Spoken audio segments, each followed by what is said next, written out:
Innanzitutto grazie per l'invito, grazie per l'occasione, il premio, che la sede è prestigiosa, c'è una buona quota di venezianità importante questa sera, mi fa piacere partecipare.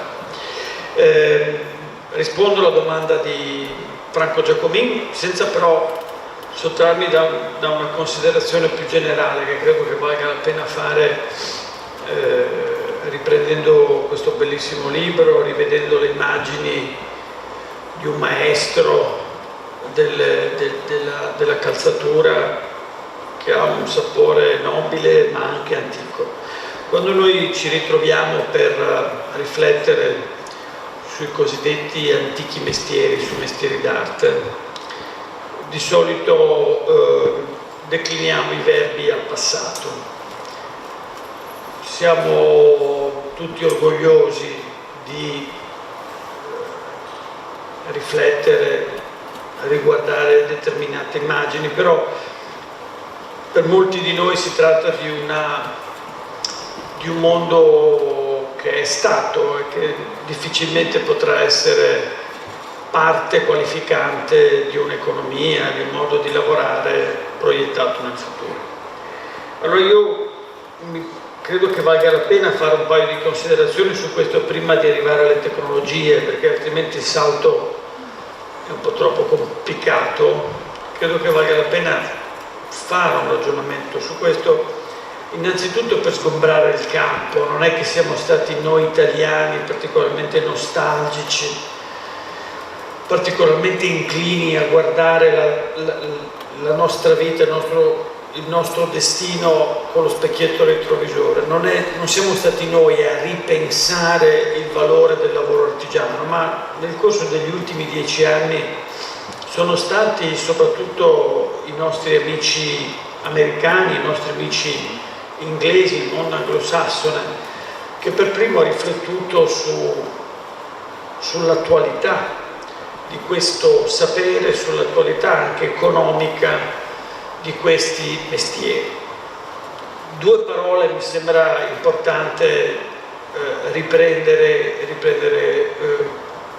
questa sera. La prima ha a che fare con il legame fra artigianalità, fra i gesti che abbiamo visto del maestro Segalin, e la conoscenza. Noi dal 2000 in poi abbiamo iniziato a immaginare un'economia fondata sulla conoscenza come vera e propria materia prima dello sviluppo economico. E abbiamo inesorabilmente, inevitabilmente confuso l'economia della conoscenza con l'economia dell'immateriale. Quando poi vediamo immagini come quelle che mi hanno preceduto sullo schermo, immediatamente cogliamo che esiste un'intelligenza, esiste una conoscenza che ha a che fare con il fare. Segalin nel video dice: io sono bravo non solo a disegnare, ma sono bravo a tradurre quel disegno nella pratica.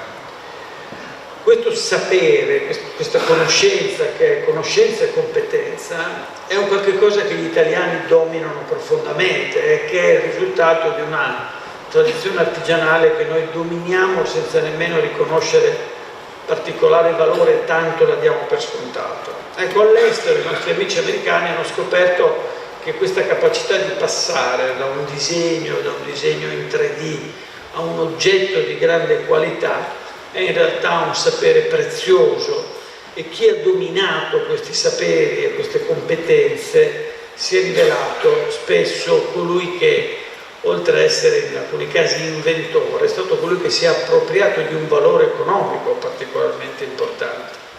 Ci sono bellissime pagine di Steve Jobs col suo amico designer Jonathan Ive chiusi in una stanza per passare, una famosa stanza segreta di Apple, per passare da un disegno a un prototipo, un'attività che noi italiani conosciamo benissimo perché nel mondo anglosassone viene considerata una sorta di alchimia, di vera e propria magia. L'altra parola che voglio portare alla vostra attenzione e che i nostri amici anglosassoni hanno enormemente enfatizzato e che ho rivisto nel libro e nel video è legata all'idea di mestiere artigiano e relazione, socialità. Se c'è un motivo per cui oggi noi rilanciamo la figura dell'artigiano è perché l'artigiano inevitabilmente si confronta con chi ha di fronte, con il suo cliente, con una persona in carne ed ossa. Qui c'è una lunga lista di clienti in questo libro, di persone che hanno comprato le scarpe, alcuni molto prestigiosi, immagino anche persone normali, persone veneziane normalissimi come me. Io non avevo i soldi per comprarmi le scarpe segalini, ma questo è un altro paio di maniche.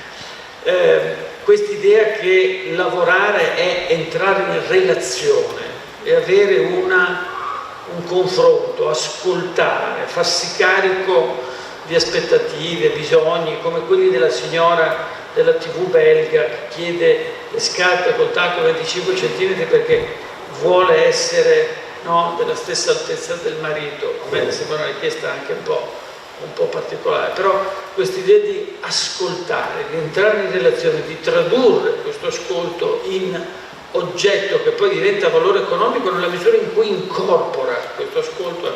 Questa è un'altra cosa che a noi può sembrare molto banale, molto scontata, ma che i nostri amici anglosassoni hanno riscoperto negli ultimi 10 anni dicendo: se c'è un qualche cosa che ci porta al valore dell'artigianalità è questa capacità di ascoltare e tradurre.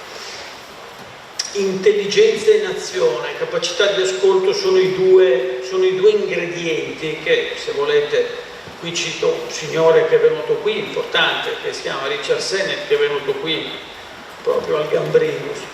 E Richard Sennett dice sono i due ingredienti antidoto all'economia finanziaria nella quale siamo cascati fino al collo. Se vogliamo, dice Sennett, uscire dall'economia finanziaria in cui siamo inesorabilmente imprigionati, le virtù del lavoro artigiano, la capacità di essere intelligente nel fare e la capacità di ascoltare, di tradurre nella pratica oggetti sofisticati, sono due componenti dell'antidoto col quale dobbiamo necessariamente confrontarci. Io, da economista, aggiungo un ingrediente che voi avete già visto nel video che mi ha preceduto. A me ovviamente fa molto piacere leggere i libri di Richard Sennett, mi rendo anche conto che Richard Sennett ha meno problemi di me rispetto a temi di carattere economico. Io, da economista industriale, mi pongo la domanda di come si deve essere anche competitivi, come si riesce a stare sul mercato senza necessariamente rannicchiarsi, uso la parola rannicchiarsi, chiudersi nella nicchia del lusso o addirittura del super lusso. Ecco, la risposta a questa domanda, tipicamente da economista, voi l'avete trovata nel video che mi ha preceduto, nel secondo video, ed è la tecnologia. Possiamo immaginare le tecnologie che oggi noi associamo nella stampa al 4.0, le tecnologie di quello che chiamiamo digital manufacturing, la manifattura digitale, le possiamo associare al lavoro artigiano? Ecco, sicuramente sì, nel senso che se c'è una promessa che queste tecnologie hanno fatto 10-15 anni fa, quando sono apparse al grande pubblico, ecco, se c'è una promessa che hanno fatto è stata quella di liberarci dal vincolo, dall'incubo delle economie di scala che hanno fatto la forza della fabbrica fordista. E per chi come noi viene da Venezia, vengono associate ai grandi impianti di Porto Marghero, per chi viene da altre aree del paese, alle grandi fabbriche della Fiat o alle grandi fabbriche dei elettrodomestici bianchi, per intenderci. Ecco, se c'è una promessa che queste tecnologie ci hanno fatto 10-15 anni fa, è stata proprio quella di aumentare a dismisura la possibilità, la capacità creativa di grandi artigiani che sfruttano questi strumenti per lavorare su misura. L'abbiamo visto con quegli scanner 3D che incorporano le misure antropometriche di un piede, che consentono di rendere le scarpe che faceva Segalini su misura, prendendo la forma e traducendola nel legno, permettono di catturare quelle forme, rendendo, lasciatemi dire, un pochino più accessibile e democratico l'utilizzo delle scarpe su misura.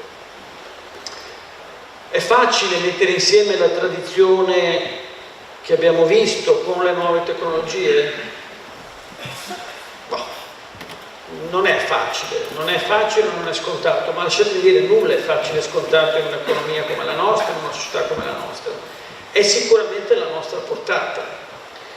Gran parte dell'economia italiana oggi, quelle che chiamiamo le medie imprese, quelle imprese che fanno oggi più di metà dei 450 miliardi di fatturato, medie imprese 50-250 dipendenti, quelle medie imprese sono già oggi degli artigiani evoluti che hanno saputo cogliere queste potenzialità tecnologiche e incastrarle in una ricetta originale unica che fa della personalizzazione e del su misura la propria bandiera.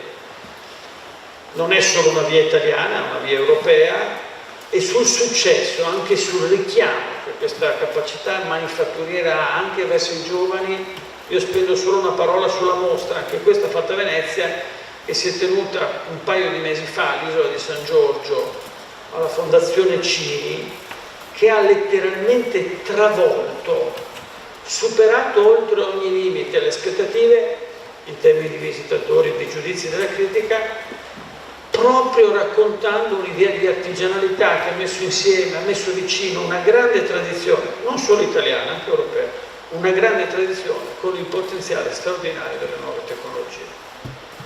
Si immaginavano 10-12 mila visitatori, ne abbiamo avuti 63.000.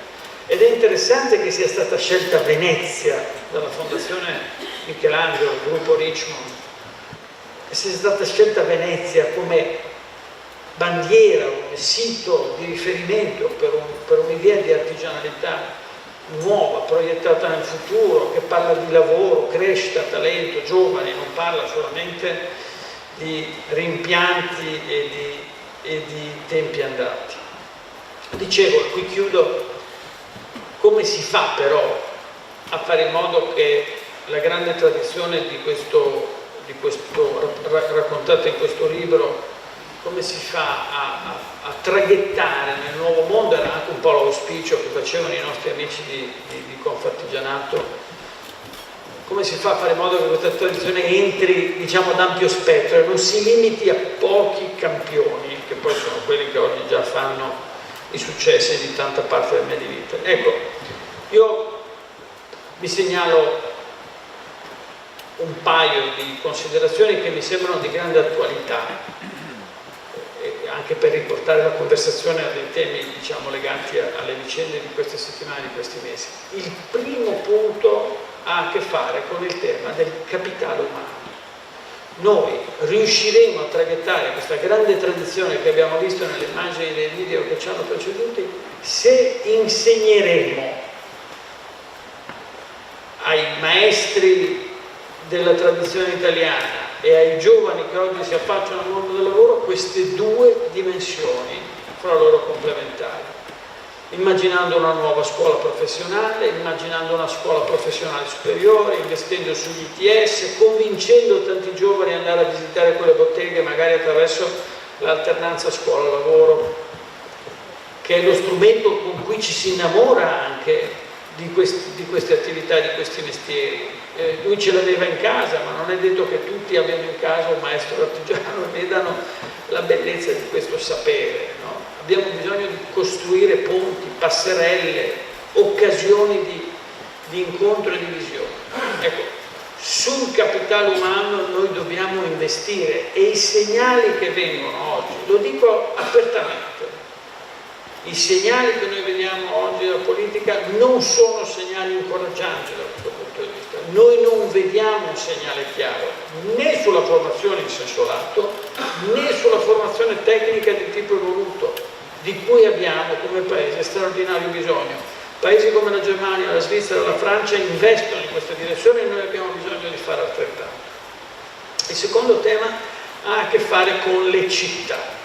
Oggi i contenitori di questo saper fare, mi fa piacere, la questione di Segalin secondo me è importantissima, hanno a che fare con le nuove città. Noi pensiamo alle città come luogo di svago e di intrattenimento, turismo culturale in alcuni casi. Ecco, noi nelle città dobbiamo trovare tanti Segalin che sono parte di un patrimonio culturale e che devono il loro successo anche e soprattutto a visitatori curiosi, educati, che vengono nelle nostre città non solo per vedere questa o quella chiesa, non dicono niente contro questa o quella chiesa, ma vengono anche per incrociare quel tesoro di cultura materiale che noi abbiamo nella nostra tradizione del lavoro artigiano.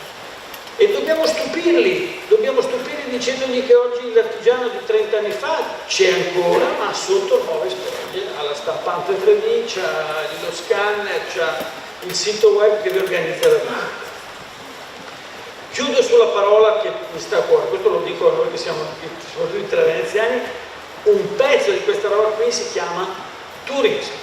Noi dobbiamo immaginare che questa artigianalità sia parte di un ragionamento più colto e sofisticato, che il nuovo lavoro si incrocia con la cultura, con la tecnologia, per questo deve stare in città, ma anche il turismo. Noi dobbiamo insegnare alle persone a scoprire questi spazi. Domenica c'è Open Factory, è una manifestazione che è nata nel nord-est, le persone vogliono scoprire come si lavora, parliamo sempre di fine del lavoro, poi ci rinnamoriamo immediatamente del lavoro quando lo vediamo in azione. Noi dobbiamo immaginare che chi viene a visitare i nostri territori, un po' come diceva con la macchinona grande, non so se ricordo che raccontava, dobbiamo immaginare che parte della scoperta sia anche legata al nostro saper fare, al nostro... Ecco, in questo dobbiamo ritornare orgogliosi di noi stessi, parte del capitale, parte della ricchezza e dell'interesse che possiamo suscitare in giro per il mondo è legato sicuramente a questi mestieri, non è rimpiangendoli e mettendoli in un museo come le farfalle con gli spilletti che noi ne caveremo fuori qualcosa, è rinnovandoli, trasferendoli in un mondo futuro, avendo il coraggio di investire sui giovani, raccontando tutto questo a tanti visitatori che affollano la nostra città, mescolando tutto questo a design e tecnologia. Mi sembra questo il senso delle cose che abbiamo visto. Grazie.